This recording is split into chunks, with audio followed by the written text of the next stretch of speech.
Hello, I'm Bret Moss, and you're watching the defining moment for creating the culture of conscience. Our guest today is Ken Martinet.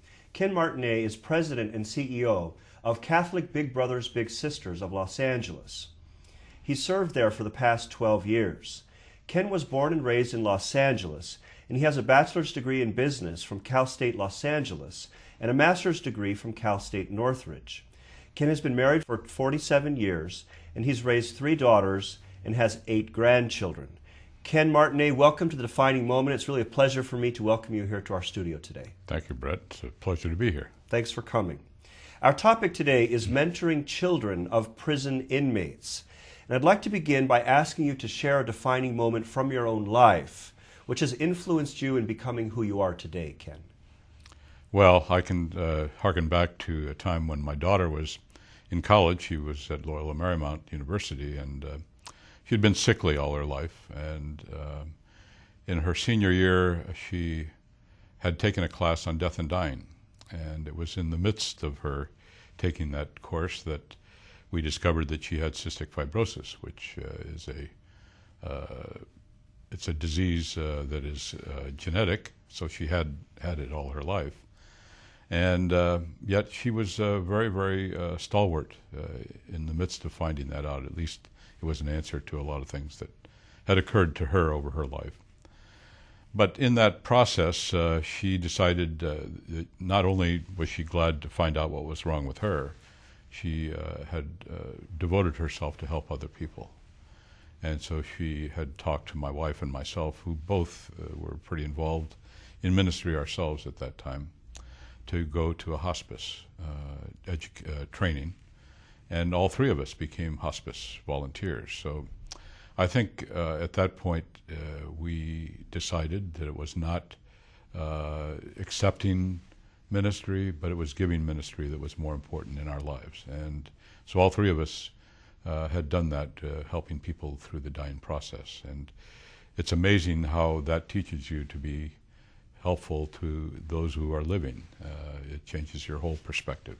So I can attribute a major defining moment to my daughter. Wow, that's very moving. And yeah, and obviously to be there for somebody who is facing death, you really do have to be there fully for them. I mean, it's not, you can't bring your own agenda to that. No, actually, you're trained to listen. You're trained to hear what is needed by that particular person who is going through that process to try to help them live their life to the end. And people have often said, well, I could never do that. Well, it's not that hard. You know, frankly, it becomes a blessing. Wow. And so thankfully, we had that early training. My daughter just passed away this last June. And it helped us even at that time to be able to live through that process. Okay, well, thank you very much for sharing that. Among the programs which Catholic Big Brothers Big Sisters of Los Angeles offers is a mentoring program for children of prison inmates. What are the unique challenges involved in mentoring children of prison inmates?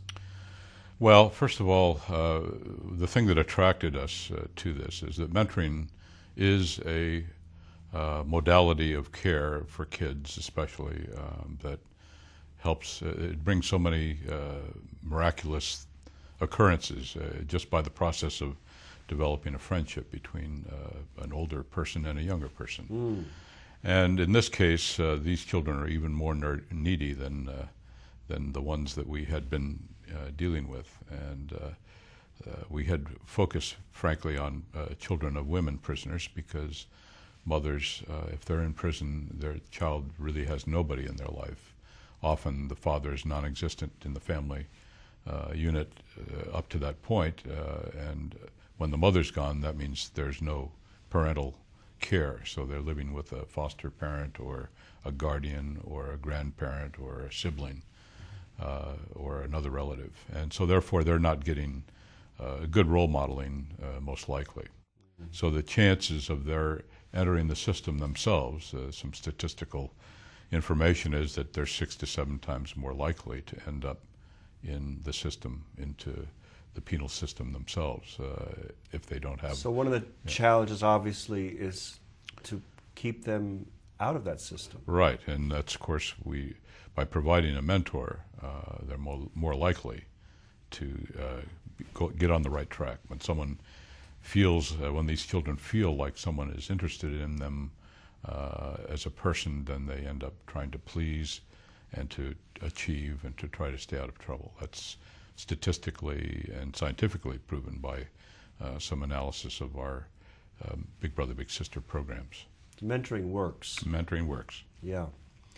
And what are the core issues which these kids are usually facing? Well, first of all, they're stigmatized.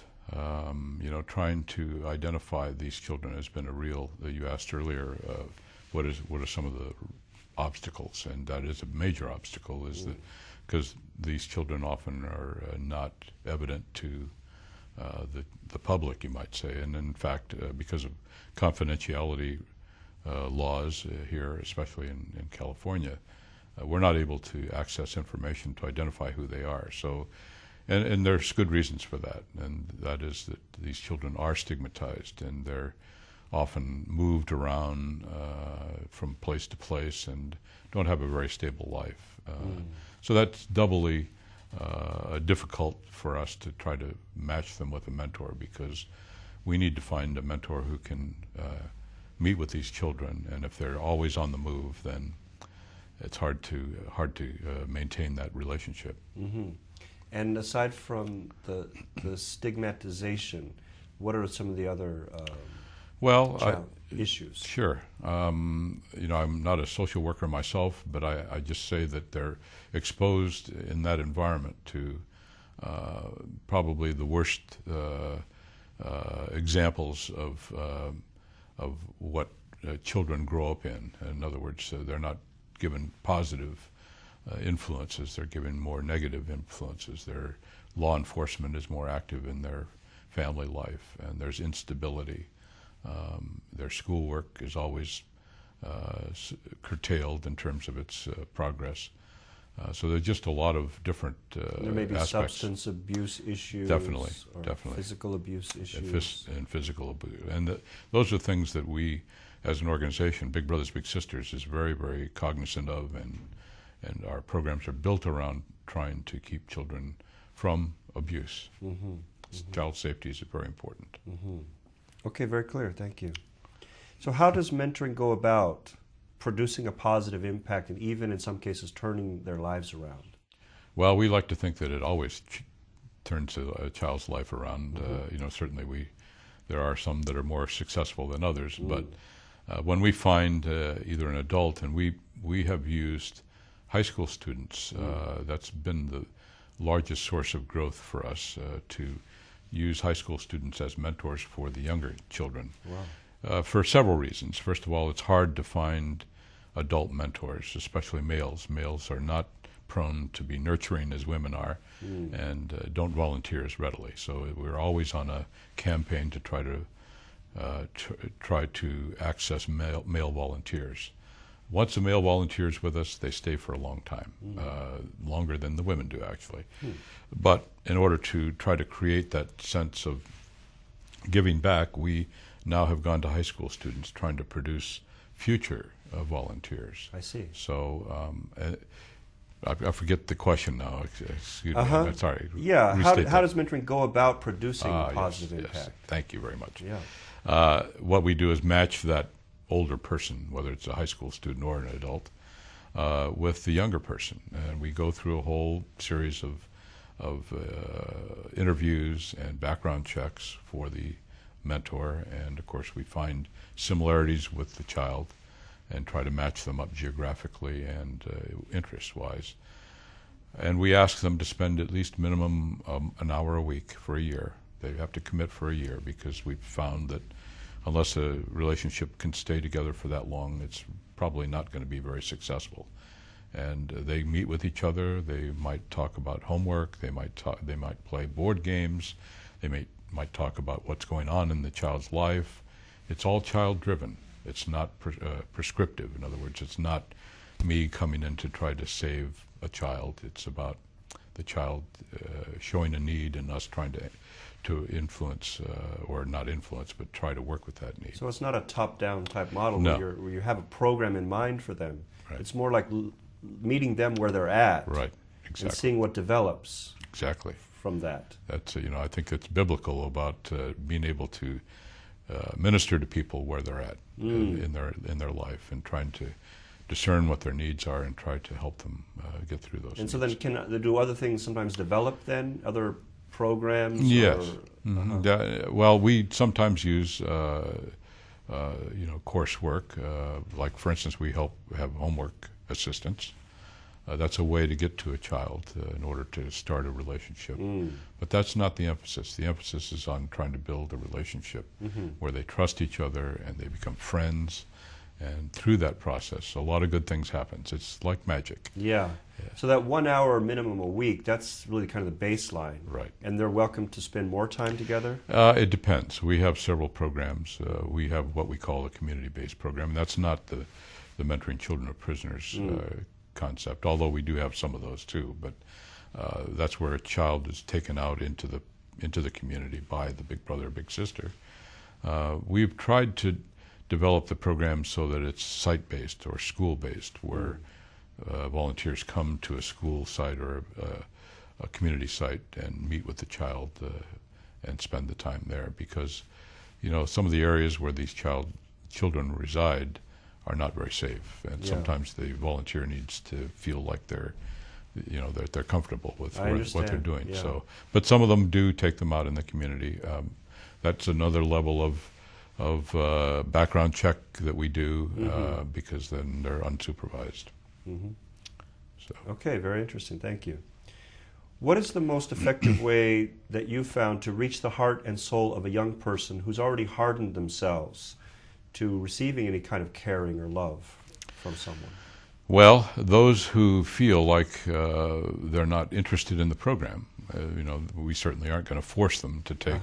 So they self-election, right, is right. So they wouldn't be part of our program. So the child has to be, at this point, willing to participate, and we want to make sure that occurs. Yeah. But if they do, and naturally these children are hardened to a large, and they're very, they feel somewhat reluctant, I guess, to make another friendship because they've been abandoned by their parents, for instance, or they've been, maybe other people have abandoned them. So it's difficult to trust. It is. Trust level is and it's painful when it doesn't work out. Exactly. So we want to make sure that that the match, what we call a match, a big brother, big sister, little sister match, is going to succeed. And we have social workers who are assigned to each case. So in other words, every match in our program has a social worker who's assigned to it. They're constantly in touch, and they have case files for everyone. And throughout the entire year. Throughout the there's entire that supervision. Not just the year, but for the length of their match. And we have matches that have gone for decades. Actually, really? Yeah. Oh, that's great. Although they probably wouldn't occur, we stop the match at 18 years old when the child becomes of majority. So, but we have matches that last beyond that, even though we're not in control ourselves. Right, yeah, right. I see. But they come around. They still come around. The friendship endures. Oh yeah, the people have been, like best men or best or maids of honor at their big sister wedding or whatever. So yeah. That's great. That's wonderful. Now, in what ways does your program, when it works with children of prison inmates, act as a kind of mediator or go-between between the child and their parent who's in prison? That's a mixed bag. In the case of the fathers, often the family doesn't want any contact because he most likely has abandoned them in some way, or not been existent in their family life. In the case of the mother, we have a program called Get on the Bus, which we're a part of. We don't orchestrate it. Where this last year they had 900 children go and visit their mothers in the female prison up north. 900? 900 children. I think there were 30-some buses, something like that. that went from the LA area. And all at the same time? All at the same time. It's on Mother's Day. So, oh, I see. And they bring presents, and they go and visit their mothers. Wow. And it's a tremendously emotional time. That must be. For these kids, because they see their mothers. Often they don't want to leave, to come back. They want to stay with their mothers. So it's a tremendous opportunity for them to get together. Unfortunately, the closest state and federal prisons are pretty far away from us here in LA. So it's an all-day, 24-hour almost episode. But it's just heartwarming for these kids. The case of the fathers, we just don't have that much contact. Often, if the father says, "I want a mentor for that child," the family will be shut off completely because they don't want any contact. That happens in the preponderance of cases. So it's, as I say, it's a mixed bag. The women, there's more acceptance. The men, it's not so much accepted. Okay, very clear, thanks. And in what ways have your own views about the correction system itself been influenced by this mentoring program with the children of prison inmates? Well, there have been times in my life where things have changed my mind. My daughter was primary in most of those, opening my eyes to a lot of things. But I can say that there were a couple of opportunities for me to change my whole view. I grew up being a relatively conservative person. Some people think I still am, but actually my whole idea of the penal system has changed. Tell us about that. A couple of things. I've become involved in Justice and Peace. Was the chair here of the Justice and Peace Commission for the Archdiocese in Los Angeles. And through the process of being integrated with that group, I began to see a lot of different things. We put on a conference at Loyola Marymount, and the then recently appointed Secretary of the Penal System here in California, he was there, and he was converted. He was a prison guard, and he was appointed by the governor to this high position, secretary, and he changed his whole attitude because he was there. He saw and heard the revelation of restorative justice. How do we restore people? Often we spend our time thinking of how do we punish people, right? And that doesn't really gain any change. And that's another word essentially for rehabilitation. It is, and in fact, they can be used interchangeably. So that was my first opportunity. Then I had met, well, probably prior to that actually, I had met an old, I was a constituent of a man who was caught in a sting and ended up in federal prison, Pat Nolan, who's now with the Prison Fellowship in Washington. And he was in Lompoc, and I knew him. He went to the same high school I did. I used to walk the precinct for him. But I admire him much more today because of his experience. He was converted. He was very conservative, and he ended up believing in this whole aspect of restorative justice and has become quite a proponent. It still works for the Prison Fellowship organization. And that, just hearing him talk about the insensitivities of the system and the lack of change that it connotes, just has made me think, well, there's another way, there's a better way. So in a sense, the way our correction system is designed is it tends to produce better criminals. Right.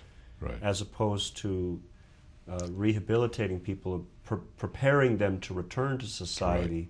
where they can make a contribution. That's right, making citizens of them. And our program has been somewhat involved in that too, with the youth that have been sent back into the community. We've had worked with the probation departments and having alternative schools. The kids, with the fact that a mentor is involved in their life, they don't want to go back into that same lifestyle. And they don't want to go back into their original high school, for instance. They want to stay in an alternative school where they can get the attention that they really need. In what ways is the penal system in America failing to live up to what you know is possible in terms of restorative justice? Well, I'm not sure I can be an expert in that, except for the fact that I'm not sure it's the penal system so much as it is the community. I have been active in detention ministry in the past and actually produced a video about trying to encourage volunteers to become volunteer chaplains inside the jails. And you know, the people that are there once they're released are not accepted back into the community, and we really need to work on that aspect of it. And I think we need to spend more time in that transitional stage of allowing people from the community to work with inmates and to try to prepare them for their life outside. I think the inmates are not prepared to come back into the community, and what's worse is the community is not ready to accept them. So we need to do a lot of work in that area. You know, in the case I know from my own community, it's not in my backyard kind of an attitude. I don't want someone returning into civilian life, so to speak, as my neighbor, and so we need to do a lot more work in that transitional stage, yes. Trying to help them find a job, for instance. You know, there are some programs around that have mentoring for even released prisoners, and we don't deal with adults, we deal with youth, but it's a very big challenge. And what has surprised you most about working with children of prison inmates? I can think of, every year we have a holiday party, and the thing that sticks out in my mind is the lack of trust among these children. And you know, we try to be altruistic and giving in terms of what our programs are, yet these children really have a veneer about them that is hard to break through. For instance, if you know, we have a lottery, you know, like prizes for kids, you know, if they don't win, they think you have something against them, and you can see them. They're really deep down hurt by the fact that they're not winning a prize like other kids are. And those kids may be the same background as they are, but they don't see it that way. Yeah. So it's a lack of trust, I think. Okay, and what have you found that works in overcoming that lack of trust? It takes time. You know, the kids that I personally don't know each one of them. We have 1,200 children in our program. 1,200? Yes, right. So I don't personally get to know them all. I do get to know some of them, but without knowing their background, it's a matter of time. We've had instances where it takes a mentor 6 months in order to break through that veneer and try and get to a trust level with that child. And often a mentor will become frustrated and disheartened by that, but we keep telling them that's the importance of our social work, is to say, you know, you're making progress. Just keep with it. Stick with it. So what kind of support and training do you give the mentors in their job to be effective? Well, you know, we have constant contact with them. We, during the process of their becoming a mentor with us, we tell them what they can expect. We do some role playing with them. We guide them, you know, is this really something you want to do, kind of thing. But I think most importantly is that we continue to stay with them after the match, and that's been, I think, the secret of our success, and probably the follow-up. Is the follow-up, because you can't tell what it's going to happen until it happens, and then having someone else to talk to, a third person, to be able to guide you. It's always a case-by-case basis. Every child, every adult, every high school student is different. Totally unique. Right. So if you don't have that follow-up to deal with each case, then it won't work. That's right. Exactly right. Okay. What message would you like to leave with our viewers who are watching today about the value of mentoring, in case somebody is considering, you know, offering their time to that? What would you say to people who are thinking about volunteering? Well, I can start off with the thing that I hear most often from a mentor, that they share openly is that, I thought I came to this relationship with my mentee, with my little brother, little sister, that I was going to be giving something, and I found that I'm receiving something. And again, I think that's biblical. We think it's hard to get them to sign up, but once they're there, it's a relationship for life. And we need mentors.